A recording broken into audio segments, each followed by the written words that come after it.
Hello and welcome back to All About Community. When we went to break, again, I was talking with Greg Hodge, outstanding young lawyer here in the Bay Area. We were concluding on a letter that was sent to the Alameda County Board of Supervisors about the pandemic. But I want to shift the topic just a little bit to go into a hot area called police misconduct. Some people call it police brutality. Anything going on in this area that you're concerned about? Oh, absolutely. Absolutely. I think if we put this in the context of structural racism, and we have to say it clearly, that the reason our communities are being hit by the pandemic of the virus so hard is because of pre-existing conditions, pre-existing health issues, diabetes, hypertension, a range of things, and it made us more susceptible to that. Similarly, the issues that we're now confronting as a country in terms of law enforcement is based in race. Most of us have some recognition that we feel policed. You mean in our we don't communities. live in a post-racial society anymore? I don't think so. And I think even our 44th president would agree. Because how he got treated, whole other show probably. And still being treated. I see the president, whatever his name is, I can't remember his name. Right. Is it Stomp? Dump. Or whatever his name Stomp. is. Yes. Accusing Obama of treason just yesterday. Absolutely. Well, we know How that's disrespectful could it be? The man is despicable. Just disrespectful. And we want to encourage everybody, go out and vote. I appreciated what President Obama said. He said, don't boo, vote. I love that. But this idea that law enforcement has, the roots of law enforcement was slave catching. Absolutely. Work. So if you look at the through line. And I just want to point this out. Yeah. It was further rooted in the Constitution itself. Absolutely. We were counted as what? Three-fifths. Three-fifths of a person, which is ridiculous. So the country is based on a racist idea, and I'm the sort of person that's hopeful the way Barbara Jordan was. One of these lawyers, so she said, I want the Constitution to live up to its promise. Mm-hmm. So when we talk about law enforcement, this idea of defunding the police, and I think there's a misconception that people are saying we don't need Explain police. that.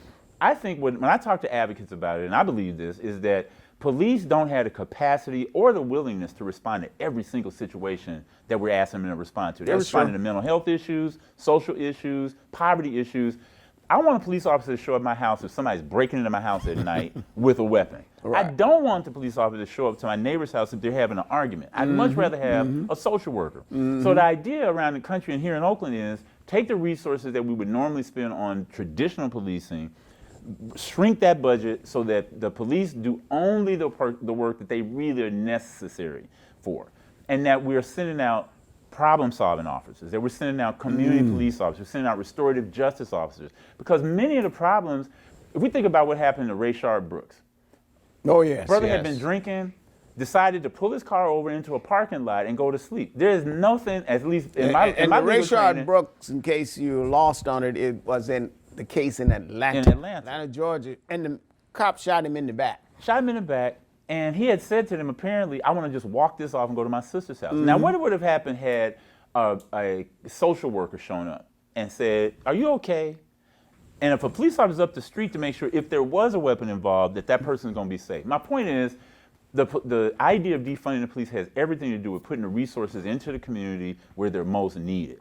In Oakland, one of the issues that's in front of us now is whether or not the Oakland Unified School District should have its own police department. What do you think? And I think they should not. When I was on the board, we voted to get rid of that department because I don't believe that we need to have armed police officers in our schools. I think we need to have OPD, have a special unit, respond to things that happen outside the school. But most of the problems that happen on school sites can be solved without that. So the district is now trying to figure out, if we don't have sworn officers, how do we retrain our school campus supervisors, our school security officers, make sure that they are strong in de-escalating incidents, making sure that they also have the training and the resources to work with the families. I'm trying to remember. I don't remember when I was in high school having police officers on campus. Because you didn't need one. Oh, okay. That's why. All right. And probably, and I have to say this because you're from Arkansas, probably because if you got in trouble, they need to call your parent.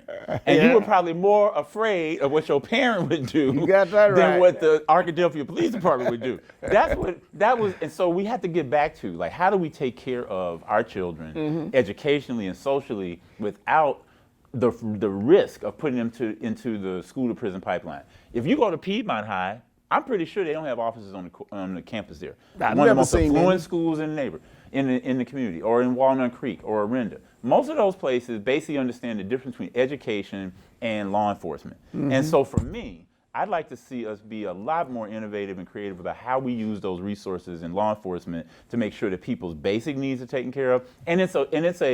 For me, it's a comprehensive approach that we need. We can't just pick out policing. We need to pick out our healthcare systems. We need to look at our jobs and what we do. This summer is going to be a really interesting summer.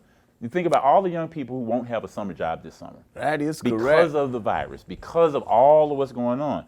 When people don't have summer jobs, they want things. They may take somebody's shoes. They may take, so we have to, I think, from a city leadership perspective, from a county leadership perspective, we have to think a lot more broadly about how we address these issues and stop doing a piecemeal thing. And I think this moment historically is ripe for that. This is the modern civil rights movement era, because we need to make some serious changes in our systems. We need to even have our system leaders understand what a system is. And that is going to be a challenge for us this summer. What are we going to do with our youth? Right. Are we just going to abandon them? Or are we going to find somehow, some way to get them engaged? We will be right back with All About Community. Don't touch that dial, put it down. We will be right back with All About Community with my guest, Greg Hodge.